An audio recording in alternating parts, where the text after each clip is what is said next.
विकास sector की जमीनी वास्तविकता को समझने के लिए समय समय पर कई प्रकार के सर्वेक्षण किए जाते रहते हैं।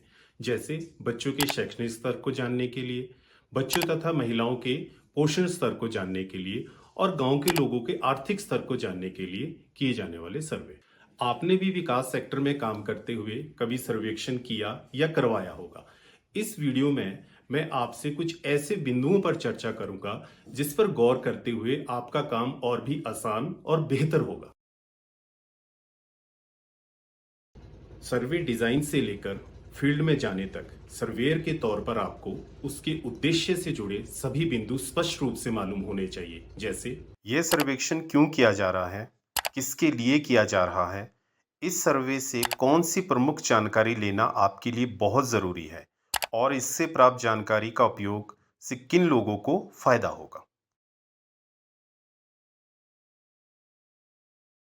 आप जिस प्रकार से फील्ड में जानकारी इकट्ठा करते हैं उसका प्रभाव उसके डेटा पर पड़ता है।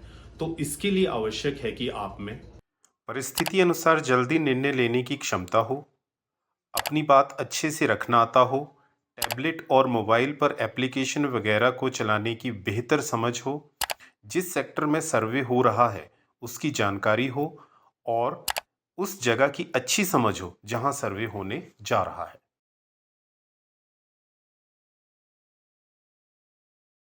वॉलेंटियर एक सीमित समय के लिए हमारे साथ जुड़ते हैं, इसलिए उनका चयन करते समय उन्हें फील्ड से संबंधित परिस्थितियों की केस स्टडी दें और जानने का प्रयास करें कि वे किस प्रकार से उन परिस्थितियों को डील करते हैं।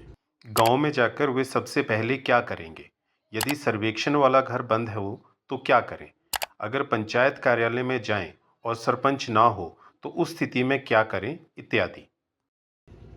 इस तरह के सवाल के जवाबों के आधार पर आपको अपना वॉलेंटियर चुनने में आसानी होगी। अक्सर सर्वे मैनेजर वॉलेंटियर से केवल सर्वे संबंधित बातचीत ही करते हैं। जैसे सर्वे के दौरान आपको किस प्रकार की जानकारी लेनी है, डेटा एंट्री कैसे करनी है, आज कितना सर्वेक्षण करना है, कितना हो चुका है या बाकी कब करेंगे, इत्यादि। लेकिन इन बातों के अलावा ये भी बहुत आवश्यक है कि आप अपने वॉलेंटियर का मनोबल बढ़ाएं। उन्हें यह एहसास दिलाएं कि उनके द्वारा किया गया कार्य कितना महत्वपूर्ण है। उन्हें ये भी बताएं कि उनके इस काम से नागरिकों को मिलने वाली सुविधाओं में सुधार होगा और इसके साथ साथ वॉलेंटियर भी इससे अपना काम अधिक उत्साह और जिम्मेदारी से करेंगे।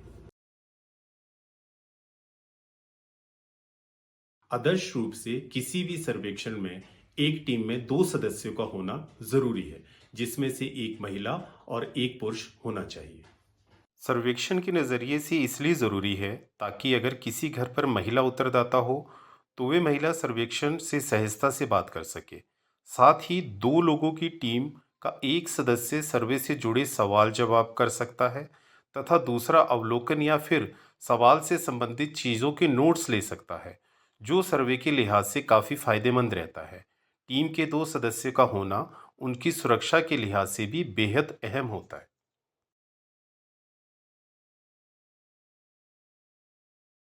अक्सर संस्थाएं सर्वेक्षण के दौरान अपने सर्वे टूल में बहुत सारे सवाल डाल देती है, जिससे सर्वेक्षण का समय अवधि बढ़ जाती है। हमेशा याद रखें कि आपके लिए आपका उत्तरदाता सबसे महत्वपूर्ण है, इसलिए आपको हमेशा उनके समय का सम्मान करना है। यह आपकी प्राथमिकता होनी चाहिए। सर्वे टूल डिजाइन करते समय सवालों की संख्या बढ़ाने की बजाय ज़्यादातर सवालों को स्पेसिफिक और क्लोज एंडेड ही रखें, ताकि कम समय में आपको प्रमुख जानकारियां मिल सकें। सर्वेक्षण के लिए उसका अनुमति पत्र काफी मायने रखता है। अगर आप सरकारी कर्मचारियों के साथ सर्वे करने जा रहे हैं तो उससे संबंधित विभाग के राज्य स्तरीय अधिकारी से उसकी अनुमति अवश्य लें। सर्वे के दौरान हमेशा अनुमति पत्र साथ रखें। कई बार इसके बिना लोग आपको जानकारी नहीं देते। अगर आपको गांव में सर्वेक्षण करना है तो उसके लिए भी आपको सबसे पहले संबंधित पंचायत के मुखिया से लिखित अथवा मौखिक तौर पर अनुमति लेनी चाहिए, ताकि गांव में आपको किसी तरह की कोई परेशानी ना हो। उम्मीद है आपके लिए जानकारी महत्वपूर्ण रही होगी। वीडियो के अगले भाग में हम फील्ड सर्वे से जुड़े कुछ अन्य महत्वपूर्ण बिंदुओं पर चर्चा करेंगे।